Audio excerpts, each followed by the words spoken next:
Giriraj TV.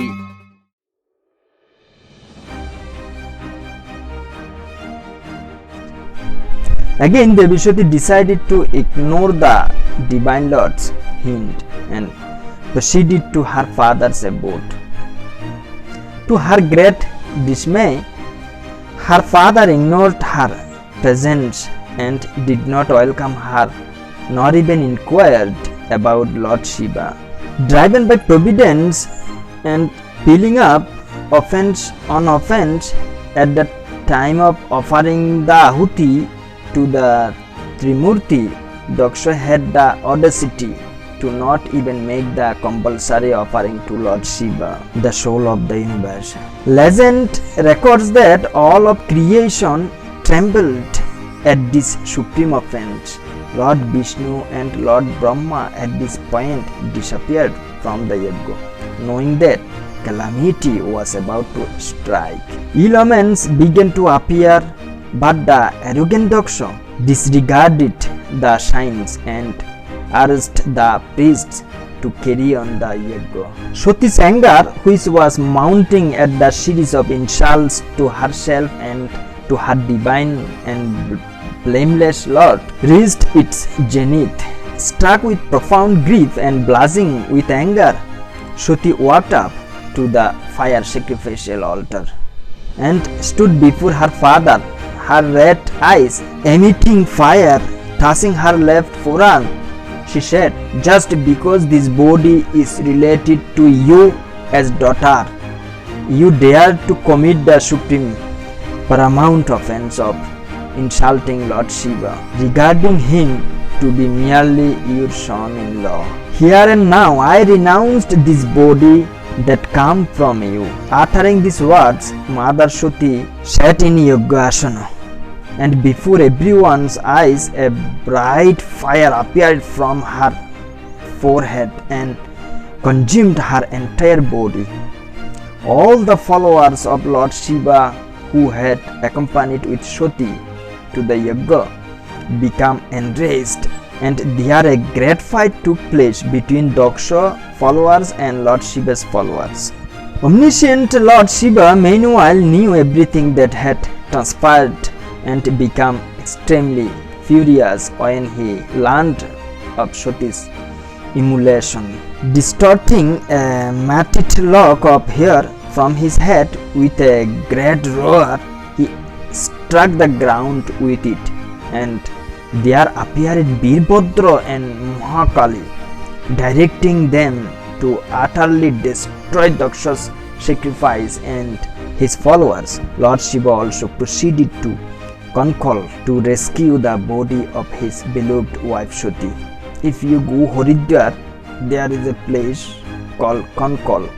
Still there a place exists where Sati burned herself and Daksha performed the yajna.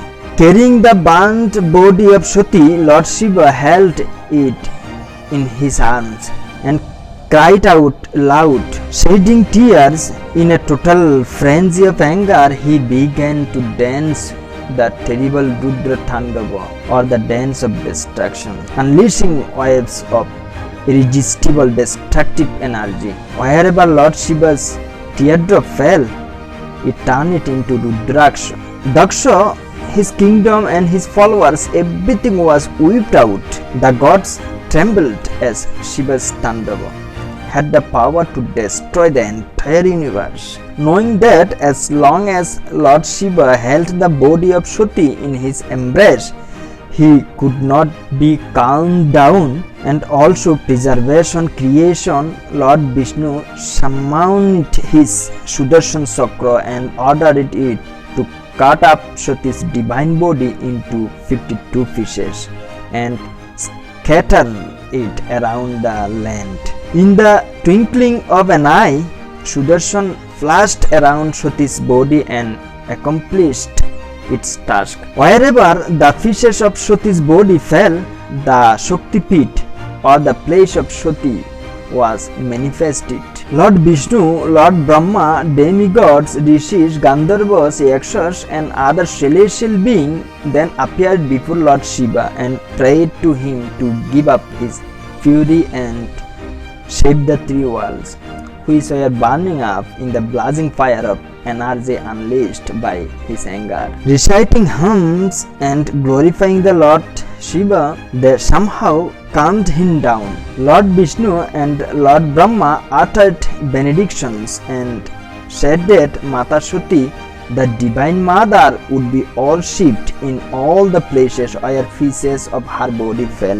Lord Vishnu then enlightened Lord Shiva about the divine Leela that had been played out only so that Sati, whom Lord Shiva had mentally renounced, would be able to reappear in a new body and be united with him again. Lord Vishnu then asked for the rejuvenation of Daksha's Prajapati and said the completion of the sacrifice would greatly benefit to all the mankind. Lord Shiva relented and said Daksha would be revived if the head of a goat would be affixed to his dead torso. The Lord did this to subdue the pride of Daksha and his sense of me and mine. Lord Shiva then retired to the Himalayas and again absorbed himself in deep samadhi. In due course of time, Sati was born again as Parvati, daughter of the Mount Himalaya. Attracted to the Lord Shiva from birth, she performed her penance to win the Lord Shiva's affection again. However, after many years of austerity, Lord Shiva was still deeply absorbed in his samadhi. At that time, a terrible demon called Tarakaksha, terrorizing in this universe, who got a great benediction from Brahma that he will die by the son of Lord Shiva. In order to break the Shiva's deep meditation and hurry up the union of Shiva and Parvati, whose son would help them to win the war against the Asuras, the demigods directed by Brahma with Kamadeva, or the god of love, and his spouse Rati reached Himalaya mountain before the Lord Shiva. Accompanied by the vernal season and gentle eastern breeze, Kamadeva and Rati began an enchanting dance right in front of Lord Shiva, who absorbed in a deep meditation. During the dance, Kamadeva shoot his irresistible arrow of passion at Shiva to breaking his meditation.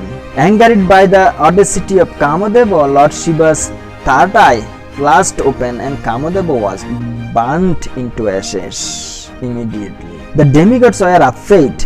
Not only had their carefully laid out plan backfired, poor Rati had also lost her spouse, Kamadeva. Meanwhile, Parvati's austerity continued uninterrupted. On the advice of Lord Brahma, Rati prayed long and earnestly at the feet of Mahadeva, tearfully submitting that they were only trying to help the Devas and save mankind from the torture of the Danavas and Asuras, especially from the hands of Tarakaksha. The compassionate Lord Shiva heard her prayer and agreed to revive Kamadeva. He said that in the Dwapar Yuga, when Sri Krishna would be in Dwaraka as king, Kamadeva would be born to Krishna and Rukmini as their son, Pradyumna. At that time, she would be the one to tend to him and would then be united with him. Just then, all the gods headed by Lord Vishnu and Lord Brahma appeared in front of Lord Shiva and alerted him to the reappearance of Sati as Parvati and of the importance of their union for the good of the world. They informed him how long and sincerely Parvati had been performing severe penance to get him as her husband. Lord Shiva smiled and said that he was well aware of Parvati's penance and promised the gods that he would soon accept her as his consort. The whole universe delighted. Their marriage was solemnized on one day before Amavasya in the month of Falguna. This day of divine union of Lord Shiva and Parvati is celebrated by devotees as Mahashivratri every year. About Mahashivratri, another story goes like this. There was a man, his name was Luddaka. He was a poor tribal man and a devoted worshipper of Lord Shiva. Once went into the deep forest to collect firewood as the darkness engulfed the jungle. Luddaka lost his way and could not find his way to home. He became extremely terrified as deep growls of animals began to fill the jungle. Seeking protection till daybreak, Luddaka climbed the nearest bell tree and searched safety and shelter in its branches. Since Luddaka was high positioned on the branch of a tree, he was afraid that if he snoozed, he might fall down from the tree. To keep himself awake all night, Luddaka decided to pluck one leaf from the bell tree and drop it while chanting the name of Shiva, Om Namah Shivaya. By sunrise, the devoted tribal realized that he had dropped thousands of leaves onto a shivling at the base of that tree, which he had not seen in the darkness. Luddaka's all-night worship pleased Lord Shiva. He blessed Luddaka that in his next life he would be born as Guha, the tribal chieftain who would meet Bhagavan Sri Rama and serve him and thus attain liberation. According to the Puranas, ever since that day, the story of the tribal Luddaka has been recited every year on the night of Mahashivratri. This popular legend also forms the basis of the custom of offering bell or eagle marvelous leaf to the Lord Shiva on Shivratri. The scriptures declare whoever reads these glories or hears them with devotion and knows that Lord Shiva is the greatest Vaishnava, he will be blessed with Krishna Prema. It is said that in Gautamiya Tantra and Haribhakti Vilas, Shiva ratri vratam Krishna chaturdasyanti falgune Vaishnaveropi tat karyam Shri Krishna pritaye sada. On the 14th day of the dark fortnight of the month of Falguna, means February March, for the pleasure of Lord Shri Krishna, a Vaishnava should always be celebrated Shivratri by fasting. So it is very essential, those who are devotees of Lord Shri Krishna, they should observe Shivratri by fasting and chanting Hare Krishna Mahamantra, because Hare Krishna Mahamantra known as Tarak Brahma Mahanama. So it is very dear to Lord Shiva. Lord Shiva always eager to hear Tarak Brahma Mahamantra Hare Krishna Krishna Krishna Hare Hare Hare Ram Ram Ram Hare Hare. So on this day one should fast and chant Hare Krishna Mahamantra and do Abhishek of Lord Shiva in Shivling by 16 kinds of paraphernalia. So in this way one can get mercy from Shiva. If one get mercy from Shiv Parvati, he can surpass this material world very easily, because Shiv is a guru of entire universe and a chief Vaishnava. Lord Shiva has the power to deliver anyone into the spiritual world. Thank you very much for watching the video, and once again Radhe Radhe, Hare Krishna.